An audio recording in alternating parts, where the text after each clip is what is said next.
first of all, what clan are you wearing? This is my Sinclair tartan. I'm proud to wear my grandfather James's tartan. I also have an Elliot kilt, but it's blue, so I tend to prefer the red these days for obvious political reasons. Justin Trudeau is very proud of his Sinclair heritage. But what I found out about the Sinclair bloodline truly shocked me. Here is the Sinclair family crest. Notice the rooster.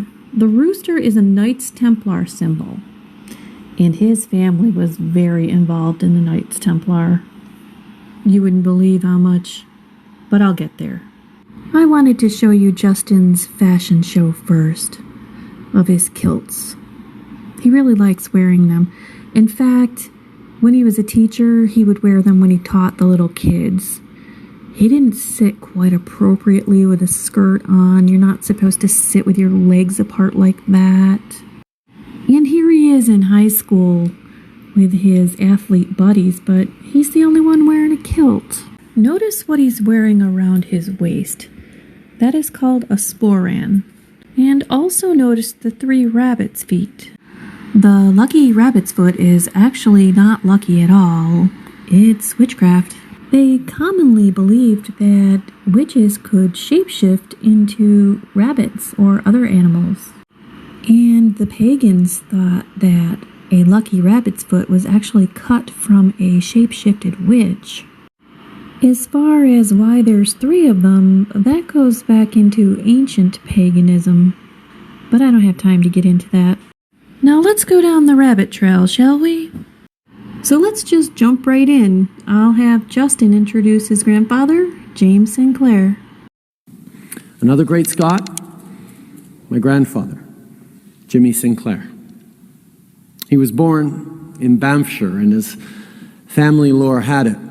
His father, my great-grandfather, James George Sinclair, who was a local school teacher, was also a passionate fisherman. And unfortunately, back then there were rules around who could fish in which streams. And about the 4th or 5th time, the local constable caught him and threatened to throw him in jail if he caught him once again fishing in the Laird's stream. As family lore has it, my grandfather says, but my great-grandfather said, but if I cannot fish, I cannot live. So he went home, unrolled his schoolhouse maps, looked at a big map of Canada, pointed to a spot on the west coast of the country, says, there, British Columbia, where we can be free and no man owns the fish. So he packed up his belongings, his family, including his 2-year-old son, Jimmy, and they moved to BC. And surprise, surprise, James Sinclair was also awarded the Rhodes Scholarship, which is funded by none other than Lord Rothschild. Some other Rhodes Scholars recipients that you might recognize are Bill Clinton and Chrystia Freeland. They have gone on to be some of the most powerful and influential people, and they advocate and fund various global schemes and propaganda to undermine national sovereignty and promote a one-world government. In 1446, to honor the Knights Templar, Sir William Sinclair, 1st Earl of Caithness, started the construction of Rosslyn Chapel. His son, the 2nd Earl, spent most of his finances completing the construction of the chapel in 1486. Some legends claim it has links with secretive organizations such as the Freemasons or the Knights Templar. It contains Knights of Templar imagery throughout and has several crypts. It's filled with Celtic pagan symbols and even has images that pay homage to death. It has an altar that's held up by 8 snakes called the Ouroboros. That's snakes that eat their tail. Ouroboros, the serpent eating its own tail, and the symbol of death and rebirth and the cyclical aeons of the cosmos according to all the hidden mysteries. But according to other researchers of the ancients, there's a major connection between the Ouroboros and the Milky Way galaxy, and that connects largely to the biblical mention of Leviathan, the sea serpent monster things. The sea serpent, Leviathan, which is called the dragon that is in the sea, which, by the way, God eventually slays. And could there be a connection here to the beast that rises out of the sea in Bible prophecy in Revelation 13? Wow. Sir William Sinclair also introduced Enochian magic to Scotland, which is the practice of Satanism within the Illuminati. Freemasonry was founded later in 1736 by another Sir William Sinclair of Rosslyn, who became hereditary Grand Master Mason of Scotland. I encourage you to go to the KnightsTemplarOrder.org website and see how the Templars morphed into Freemasonry. Just think about it. Isn't that something? Justin Trudeau's relatives actually created Freemasonry. Just wait till you hear how they had a hand in creating the Knights Templar as well, which came years earlier. Here's a picture of the gravestone of William Sinclair. It clearly has engraved on it, Knight Templar. And this isn't just a myth or a legend, this is written in stone. And this is located right inside Rosslyn Chapel. According to historians, the Sinclairs and their French relatives, the St. Clairs, were instrumental in creating the Knights Templar, and they were themselves among the early members of this order. Henry Sinclair fought in the First Crusade in the Holy Land, where he met and fought alongside Hugues de Payens. I'm sorry, but I can't pronounce French words to save my life, so I have to use the internet to pronounce it for me. Hugues de Payens. A powerful broker of the First Crusade who had the political power to nominate the Pope and also helped to form the Knights Templar.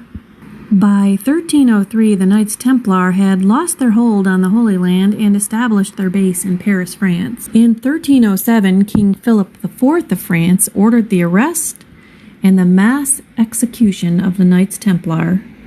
They were charged with heresy, homosexuality, financial corruption, black magic, devil worshipping, fraud, spitting on the cross, and more. By 1312, Pope Clement V dissolved the Knights Templar in what many believe to be a power struggle for greed and control. Now you're going to find this interesting. During the Templar trials, members of the order described how initiates were required to perform bizarre sexual rites, bestowing obscene kisses on the bodies of senior members. They confessed to spitting and trampling on the cross and denying the divinity of Jesus. The accusations have been levelled at the Templars are extremely lurid and have always attracted, for that reason, a great deal of attention. But they are there in black and white in the trial depositions, so we have to address them and assess them. But most shocking of all was the testimony that the Templars worshipped a sinister bearded head. In the trials, the head was described in various different ways. Sometimes they said it had 2 heads. Sometimes brothers described it as having 4 feet. Some said it was made of silver. Some said it was made of gold. It was rumored to be the preserved head of the first Templar Grand Master, Hugues de Payens. It was also described as a 2-faced skull or the head of an animal. Some mentioned a weird idol known as Baphomet. It's possible the word Baphomet was a corrupted pronunciation of Mohammed. If so, some have suggested this is evidence that the Templars were secret converts to Islam. This totally explains these pictures of Justin Trudeau.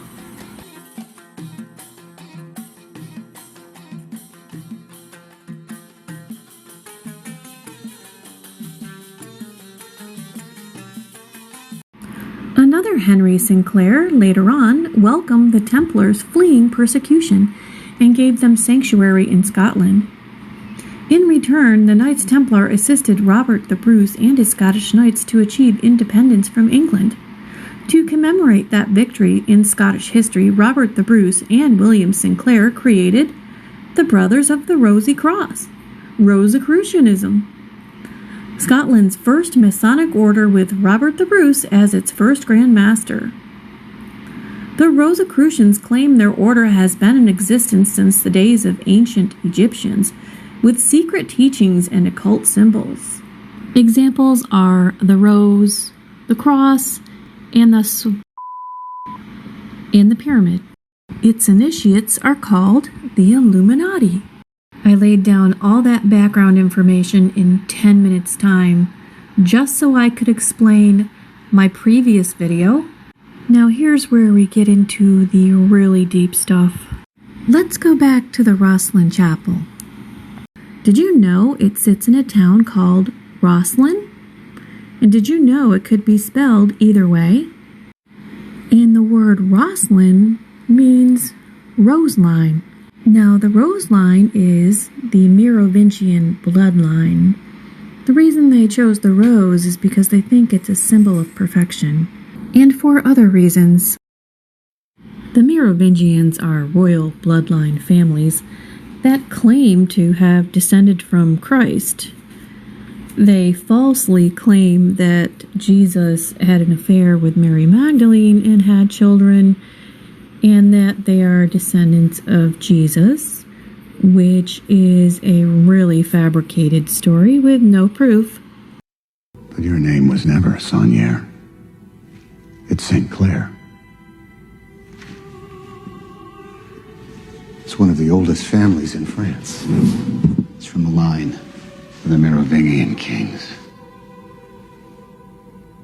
Quoi? Sang réel. Royal blood. And they also claim to be related to Lucifer. A prominent family of the Merovingian bloodline is the Sinclair family. The Sinclairs originally came from Normandy, France, to England with William the Conqueror in 1066. On Christmas in 1066, Duke William becomes King William I.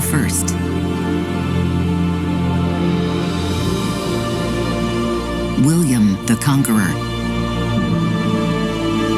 Before settling in Scotland. The family dates back to the Viking Age, and the first ruler of Normandy, whose name was Rollo. His name is Rollo. He's Ragnar Lothbrok's brother. His name is Rollo. He is the brother of King Ragnar, the leader of the Northmen. He is a famous warrior. He lived between 860 and 932.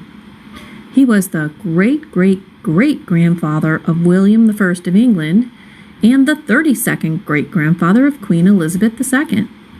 The Sinclair family history is closely connected to the crowns of France, England, and Scotland. The Merovingian bloodline is one of the most diabolical. Fritz Springmeier has written a book called Bloodlines of the Illuminati. The Merovingians are number 13 on the list.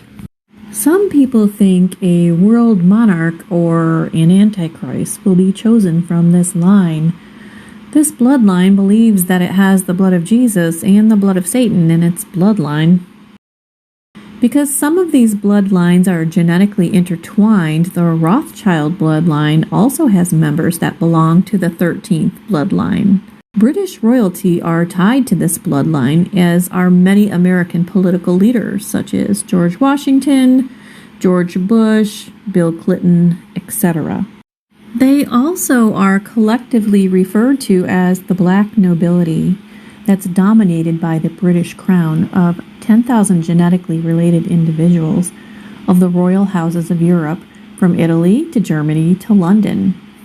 They belong to a secret order called the Knights of Malta, which swears allegiance to the Pope, and they all have diplomatic immunity, allowing them to ship goods across borders without going through customs or paying duty.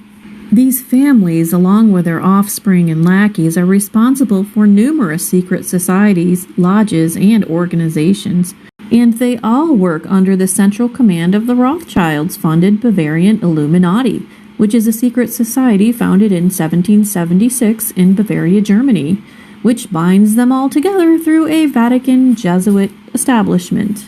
Now that I have explained all that, I would like to go back further in time. But first, I'd like you to hear a few words by Fritz Springmeier. Well, when I started working with these people that had been members in the Illuminati, that's the term they used. It was their term. It's not my term.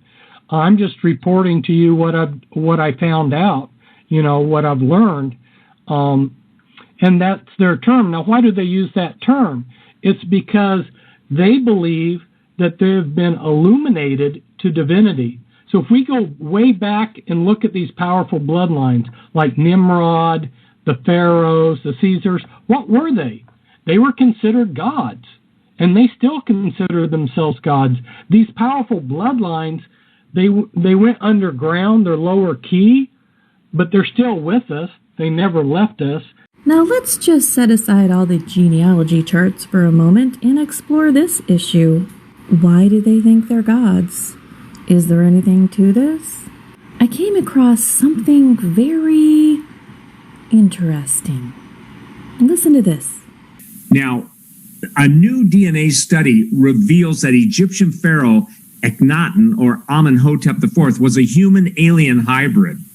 Now, you might think this is crazy until you understand that a scientific team in Switzerland pretty much did a gene print, a massive gene print on the different pharaohs, and one of them came up with an alien hybrid DNA because they could compare normal human DNA. Now let's put some clues together. Remember how the Sinclairs, with the help of Robert the Bruce, put together the Rosicrucian Order? Well, let's look at some of the teachings of the Rosicrucian Order. It'll explain a lot. The simplest explanation of what the Rosicrucian Order is that we're a philosophical and educational organization. We certainly can trace our historical lineage back several hundred years, but then traditionally we also go back through, say, like the alchemists, the medieval mystics, back to the mystery schools of ancient Greece and Egypt. So this is called the primordial tradition, sort of like the underground stream of human spirituality. And we are a modern manifestation of that and historically connected to it. So it's really thousands of years old. The Rosicrucian Order can be traced back historically to the 1600s, when 3 Rosicrucian manifestos were published anonymously in Europe. However, they were perpetuating much older traditions, dating back to the mystery schools of ancient Egypt, the Essenes, the mysteries in Greece, such as the Delphic mysteries and Eleusis, Kabbalah, alchemy. So even though the Rosicrucian tradition was announced in the early 1600s, it was perpetuating something much older. Well, mysticism is the practice by which one has a direct connection to the divine, however you conceive the divine to be, without intervention of priest or king or anybody else. So it actually is connected to the ancient mystery schools, which is ultimately the source of the Rosicrucian tradition. So a mystery, in the sense of mystery school, is not a whodunit. It's an occasion where one encounters the divine. For me, mysticism means that one has a direct understanding, a communication, engagement with the divine or God or whatever term one uses for that great spirit. The Rosicrucian Order is a worldwide order of mystics. The Illuminati fascination with the pyramids is starting to make sense now. I have another video on my site that explores the pyramids that you might want to check out. I know it's about John Darby, so if you're not interested in him, just go about halfway through and you'll get to the information about the pyramids. If you want to hear more about what Steve Quayle has to say about his excavation in Mexico, I really suggest you watch that video. So I'm thinking about exploring the Kabbalah connections in my next video, especially since I found this picture of Justin Trudeau. He is making a Kabbalah hand sign. So please subscribe, and also you might be interested in my backup BitChute channel. Thank you for watching.